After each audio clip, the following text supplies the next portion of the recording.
أعوذ بالله من الشيطان الرجيم. بسم الله الرحمن الرحيم. الرحمن علم القرآن خلق الإنسان علمه البيان الشمس والقمر بحسبان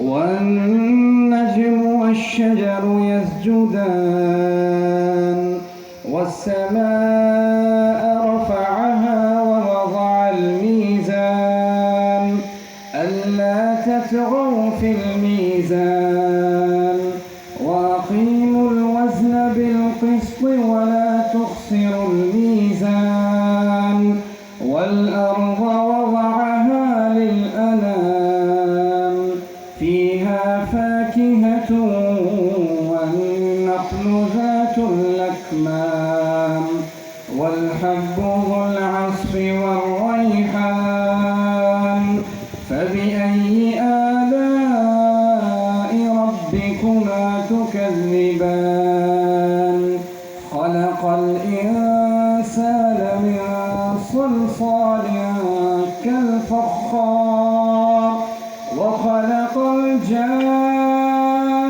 من مارج من نار فبأي آلاء ربكما تكذبان. ان آیات مبارکہ کا ترجمہ کچھ مفہوماً یوں بنتا ہے کہ اللہ تعالیٰ کی سب سے بہترین صفت الرحمن، اللہ تعالیٰ کی سب سے بہترین کتاب علم القرآن، اللہ تعالیٰ کی سب سے بہترین تخلیق خلق الانسان، اور اس بہترین تخلیق کو دی گئی سب سے بہترین نعمت علمہ البیان کہ قوت گویائی اللہ تعالیٰ نے عطا کی. الشمس والقمر بحسبان، سورج اور چاند ان کی ان کی موشن جو ہے وہ اللہ تعالیٰ کے حکم سے ہے.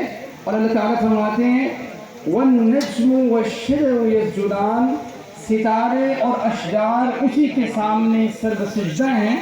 والسماء رفعها ووضع المیزان، کہ اسی اللہ نے آسمان کو بلند کیا اور میزان کو قائم کیا. اللہ تطغوا فی المیزان وَأَقِيمُوا الْوَزْنَ بِالْقِسْطِ وَلَا تُخْسِرُوا الْمِيزَانَ، کہ انسان کو بھی یہی رہنمائی ہے مالک کی جانب سے، کریٹر کی جانب سے، خالق کی جانب سے، کہ وہ بھی میزان میں اونچ نیچ نہ کرے.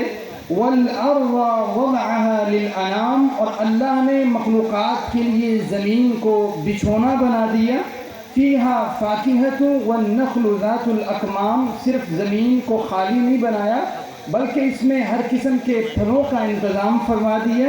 وَالْحَبُّ ذُو الْعَصْفِ وَالرَّيْحَانِ، بھس والے بھی بہت سے اللہ تعالیٰ نے پودوں کو پیدا کیا، خوشبودار پودوں کو بھی پیدا کیا. فَبِأَيِّ آلَاءِ رَبِّكُمَا تُكَذِّبَانِ، اے جن و انس کی جماعت، تم اپنے رب کی کون کون سی نعمت کو جھٹلاؤ گے. اللہ نے انسان کو پیدا کیا صلصال کالفخار سے، اور اللہ نے جنات کو پیدا کیا مارج من نار سے. فَبِأَيِّ آلَاءِ رَبِّكُمَا تُكَذِّبَانِ، اے جن و انس کی جماعت، تم اپنے رب کی کون کون سی نعمت کو جھٹلاؤ گے. صدق اللہ العظیم.